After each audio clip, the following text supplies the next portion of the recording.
This is Fred Beck from Fred Talks Fighting, and today I'm very lucky to be joined by the first time ever in person by Andy Clarke. Andy, how have you been, mate? Yeah, I'm good. Yeah, good to see you in person as well. It's been Zoom, hasn't it, so far? It's always better to speak to a person in real life, I think.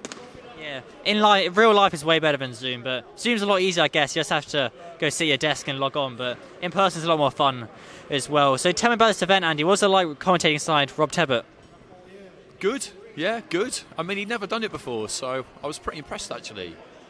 I didn't think he would have any problem with it, kind of confidence-wise. You know, he's not a man who's racked with self-doubt, but yeah, he did well. Because he's really in the kind of role that's normally occupied by a former fighter, so it probably feels a bit odd to be in that position when that's not what you are. But yeah, he did well. He was good. I've got one for you here, Rob. Rob, just come into the interview a sec. Who would you much rather have alongside you, Andy? Rob Tebbutt or Barry Jones? A three-man commentary team of Tebbutt, Clarke and Jones. That's the only answer to that question. That's what's happening next then, the next event. So I hear, yeah. That's the rumour.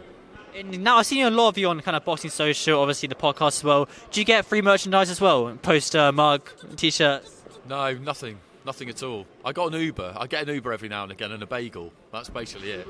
But that's fine, yeah. There's no HR department you can complain to or anything like that at Boxing Social?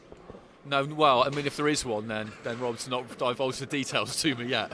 Listen, anybody with any complaints, you send it to Andy, that's ANDI, at boxing-social.com. Yeah, well, I'm sure that email will go to kind of non-delivered. But have you got anything else coming up, Andy, in the pipeline in the near future? So I'm going to Lyndon Arthur Anthony Yard next week for TalkSport. I'll be at the Williams Eubank, if it happens, Sky Show. A couple of other things maybe before the end of the year. It's been quite an interesting sort of autumn, hasn't it? Things have got back moving. I was at the World Amateurs in Serbia. Yeah, lots of different things, which is good. This was good fun tonight. Like the matching was good. Every fighter had a good fight, really. We weren't expecting that to happen at the top of the bill, but all the rest of the fighters, particularly the ones making a debut, I think, you know, it was good. It was a good show.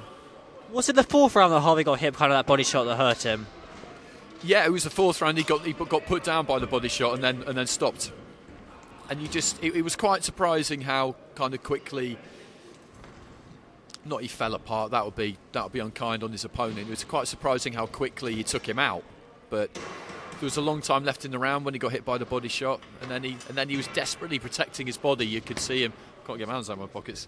But you could see him. He had his forearms just clinging to his rib cage, trying to protect his body. He left his head open, and that was that. You know, I really feel for fighters in that situation, because you know how much they put into it, and it's not like he can't come back from this. He definitely can, but it's just this wasn't supposed to happen. But then, you know, you look at how pleased the winner is to pull off a massive upset like that at short notice, and you're kind of happy for them. So it's strange.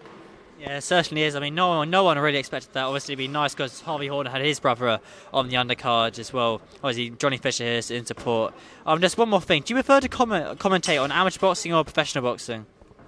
God, that's a good question. I mean, what's kind of the main difference? Do you feel it's more fast-paced, the amateur boxing, to speak far faster? Yeah, it can be.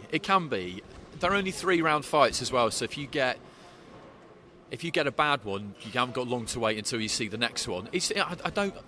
Probably pro boxing, but a big pro boxing bout is like nothing else. Like I was at Fury Wilder a few weeks ago, and that was just absolutely ridiculous. It was so good.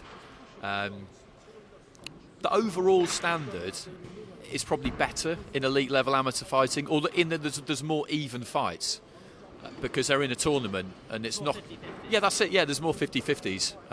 But a really good fight in a pro ring, I don't think you can beat that, really. Yeah, exactly. Obviously, when you have a kind of packed out arena, I know in Bethnal Green today, or York Hall today, it wasn't packed out, but when this kind of arena, because it's kind of closely spaced, when it gets packed out, it certainly will be a lot of noise. But before I let you go, Andy, Macklin's Take podcast, that's come back, hasn't it now?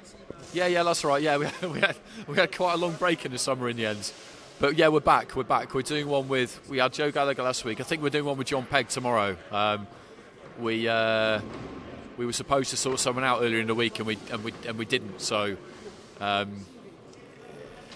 John's always good value. Yeah, we're going to keep we just really enjoy doing it. We're going to keep it going. Have you thought kind of getting Teddy Atlas on the podcast at all? Or is he a bit hard to get in contact with? I don't know. We've kind of. I think Matt might have tried once. I think he might be. Yeah, I think he might be relatively difficult to pin down. I think he's like perfectly happy to chat, but just finding a time and stuff with the time difference can be quite difficult sometimes.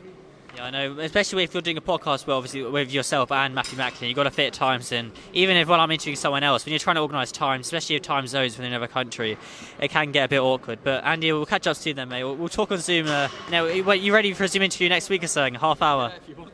Yeah, no problem. Anytime. Awesome. Thanks for your time, Andy.